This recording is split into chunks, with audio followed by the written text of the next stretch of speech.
Assalamualaikum warahmatullahi wabarakatuh. Selamat datang kembali di channel kami. Oke sahabat semuanya, pada kesempatan kali ini kita akan menyimak sebuah unggahan, yaitu kekecewaan terhadap mobil listrik BYD. Oke, kita akan cari terus informasi tentang mobil-mobil listrik, tentang teknologi otomotif. Ada hal-hal yang memuaskan dari para konsumen atau para penggunanya ya.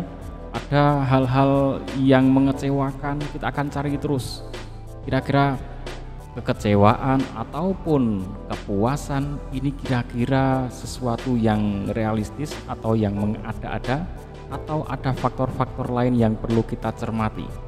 Oke, kita simak dulu. Untuk kali ini adalah ada ketidakpuasan dari pelanggan. Nah, ketidakpuasan ini masuk kategori yang memang alami, realistis, atau terlalu dibuat-buat, atau ada error yang perlu kita perhatikan. Meski baru dirilis, mobil listrik BYD M6 menuai keluhan dari konsumen terkait kualitas rem dan kenyamanan jok, yang berujung pada penjualan kembali unit tersebut dalam waktu singkat. Seorang pengguna media sosial dengan akun @fitrimutia mengeluhkan kualitas rem BYD M6 yang tidak memuaskan dan kenyamanan jok yang kurang baik. Ia juga menyoroti masalah pengisian daya dan infrastruktur SPKLU yang belum memadai, serta kekhawatiran akan penurunan harga jual kembali yang cepat. Meskipun demikian, ia mengakui bantingan mobil tersebut masih relatif aman di berbagai kondisi jalan. BYD M6 yang dipasarkan sebagai andalan di segmen MPEV mencatatkan penjualan yang cukup baik di Indonesia. Namun, keluhan konsumen ini menimbulkan pertanyaan tentang kualitas dan daya saing mobil listrik China di pasar otomotif tanah air. Di sisi lain, beberapa merek mobil China lainnya seperti Wuling, Chery, dan MG juga mencatatkan peningkatan penjualan yang signifikan di Indonesia. Oke teman-teman, jadi yang dikeluhkan ada 4 ya: rem, ya sistem pengereman, kualitas jok, kemudian ketersediaan pengecasan atau SPKLU, yang keempat harga jual yang dia khawatir nanti kira-kira masih tinggi apa, rendah atau anjlok dan sebagainya. Kemudian dia menyampaikan ada kelebihannya di bantingannya oke, ya masih oke. Kita bahas satu-satu tentang rem ya, tentang pengereman. Ini menjadi kekurangan yang sangat fatal kalau ini benar-benar jadi kekurangan ya. Tapi yang namanya produk, karena diproduk dengan massal sangat banyak, kemudian di penyetelan itu kadang masih ada penyetelan manual ya, mungkin bleeding pengisian minyak remnya ya dan sebagainya. Itu kadang dari kendaraan satu ke kendaraan lain bisa terjadi perbedaan kualitas penyetelan, maka bisa jadi itu menjadi hal yang kurang. Yang kedua masalah jok. Oke, kalau jok mungkin udah masuk ke selera ya. Kalau orang sudah sering menggunakan kendaraan yang sebelumnya, sudah merasakan banyak sekali kendaraan, tentunya dia menjadi punya pembanding ya dari beberapa yang sesudahnya, yang sebelumnya. Mungkin dia udah beli mobil yang berbagai macam atau mencoba di mana-mana, punya teman-temannya dan sebagainya, maka dia akan membanding-bandingkan dengan produk lain. Tentunya ini harus dibandingkan dengan kelas harganya. Kalau memang kelasnya sama tapi kualitasnya kok lebih rendah, itu layak dipertanyakan. Tapi kalau kualitas harga kendaraannya kok masih kok ini ternyata di bawahnya, maka itu nggak bisa dipermasalahkan ya. Ya memang harganya di bawahnya, jadi kalau joknya agak kurang wajar ya. Tapi kalau perbandingan dengan kelas yang lain kok ini jadi lebih rendah ya oke lah. Dan itu masih masuk ke area selera karena orang punya taste sendiri-sendiri ya. Masalah ketersediaan SPKLU atau sistem pengisian untuk pengecasan ya di perjalanan, wajar kalau saat ini masih kurang ya, karena memang mobil listrik sedang digencarkan, sedang mulai dikembangkan. Jadi memang sudah ada, dan kalau kita lihat sudah banyak SPKLU di beberapa tempat, di tempat wisata, di tempat-tempat umum sudah banyak dibandingkan tahun 2 atau 3 tahun sebelumnya. Sudah cukup banyak untuk saat ini, tapi memang belum bisa sebanyak BBM ya, pom bensin masih belum bisa sebanyak itu karena ini butuh proses perjalanan persiapan infrastruktur yang sangat berat, nggak cuman cukup berat tetapi sangat berat.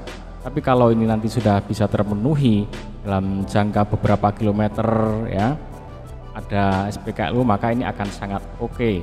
Kemudian harga jual kembali yang dikhawatirkan sangat anjlok ya, ini terkait baterai. Ini urusannya di baterai, maka perhitungannya paling mudah itu di baterainya. Tapi untuk baterai sendiri sudah ada garansi ya, bahkan ada lifetime warranty, it's okay. Jadi kalau kendaraan ya, ini menurut hemat kami, kalau kendaraan itu nggak bisa kita mau berinvestasi kok di kendaraan, itu salah teman-teman, karena kendaraan itu dibeli semakin lama dipastikan harganya akan semakin turun, kecuali orang berdagang itu kan dalam jangka pendek-pendek ya, sebulan 2 bulan dia beli, kemudian dijual lagi untuk mendapatkan keuntungan beberapa juta ya, berapa persen, itu sangat wajar mungkin. Tapi kalau beli untuk tujuan investasi itu salah ya, karena begitu keluar dari dealer maka kendaraan itu sudah dipastikan harganya sudah turun beberapa persen ya, walaupun belum kalian pakai harganya sudah turun, maka kendaraan itu tidak masuk kalau untuk kategori investasi yang lain ya, mungkin emas, bisa tanah, dan bahkan properti pun itu juga ada penyusutan, tapi dari tanahnya sendiri dia akan mengalami naik terus, yang tanah tidak akan turun-turun. Tapi kalau untuk mobil itu tidak bisa masuk untuk investasi, jadi begitu beli langsung akan turun harganya teman-teman. Sebagai informasi tambahan, ini di beberapa tahun sebelumnya ini BYD E6 ya, ini sudah digunakan di taksi Bluebird ya, selama 5 tahun, bahkan setelah 5 tahun dia dijual semuanya ya, karena dia harus permajaan, ada regulasinya.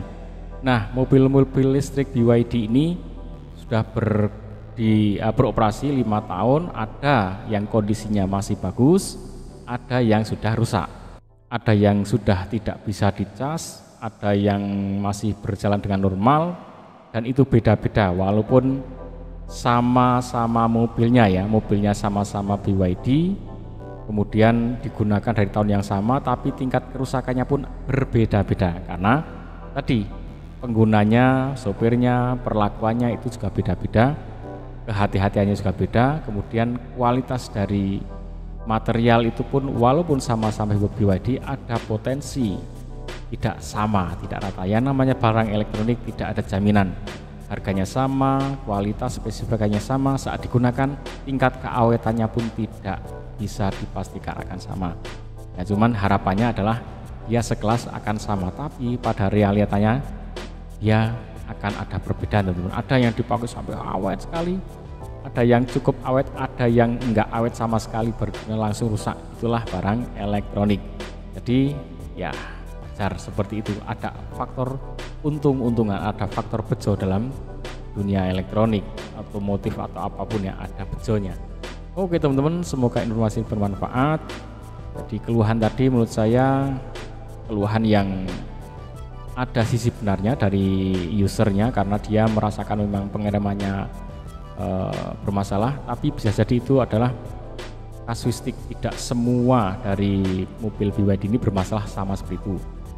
Saya bersifat netral, tidak mendukung atau menyudutkan pihak manapun, tapi realitanya akan seperti itu. Jadi pengalaman konsumen nanti akan berbeda-beda, tapi dari beberapa pengalaman konsumen ini menjadi referensi kita, menjadi bahan saat kita mau mencari membeli mobil untuk memiliki, ada track record yang sudah dialami oleh teman-teman kita sebelumnya seperti ini, sehingga kita punya wawasan lebih mantap untuk memilihnya. Oke teman-teman, semoga informasi ini bermanfaat. Jangan lupa ikuti terus, like, share, and subscribe Jangan lupa bahagia, ucapkan alhamdulillah, karena ucapan itu yang akan menyempurnakan nikmat dan rasa syukur kita kepada Allah Subhanahu wa taala. Assalamualaikum warahmatullahi wabarakatuh.